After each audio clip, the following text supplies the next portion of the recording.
ស្ដីបងប្អូនទាំងអស់គ្នាចាខ្ញុំរុញរទេសឃើញទេចានៅប៉ៃអឺរ៉ុបបូរ៉ោះភាគច្រើនគោរពសិទ្ធិនារីគោរពសិទ្ធិប្រពន្ធអញ្ចឹងគាត់អត់ចង់ឲ្យខ្ញុំរុញរទេសទេចាកុំឲ្យគេគិតថាបំពេញសិទ្ធិប្រពន្ធតាមពិតគាត់ធ្វើបែបនេះរហូតគាត់មិនចង់ឲ្យប្រពន្ធលំបាកប៉ុន្តែចាអ្វីដែលសំខាន់គឺយើងសហការគ្នាឥឡូវចានេះខ្ញុំសូមបង្វែរបងប្អូនមកមើលទំនិញរបស់ជាច្រើនដែលនៅផ្សារដែលហៅថាMarché Fresh ចាដែលមានទីតាំងនៅ Montfermeil ចាផ្សារនេះគឺធំល្មម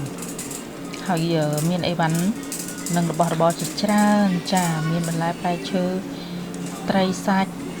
ហើយសាច់មាន់សាច់ជ្រូកចាជនជាតិអាស៊ីយើងចូលចិត្តញ៉ាំសាច់មាន់សាច់ជ្រូកឬសាច់ពែនៅទីនោះគឺតម្លៃសមរម្យសឹងតែថោកជាងនៅផ្សារចិនចាដូច្នេះនេះខ្ញុំសូមណែនាំបងប្អូនដែលមានគ្រួសារច្រើនសមាជិកច្រើនចានៅទីនេះមាន off special ចាពេលខ្លះមានបញ្ចុះតម្លៃត្រីសាច់ផ្សេងដែលយើងងាយស្រួលរកចាហើយផ្លែឈើក៏សម្បូរបែបដែរនៅទីនោះជាអ្វីដែលខ្ញុំប្តីខ្ញុំគឺពេញចិត្តតែងទៅទីនោះជានិច្ចចាហើយម្ទេសដែលគាត់ចូលចិត្តឥឡូវគាត់កំពុងជ្រើសរើសម្ទេសនេះគឺ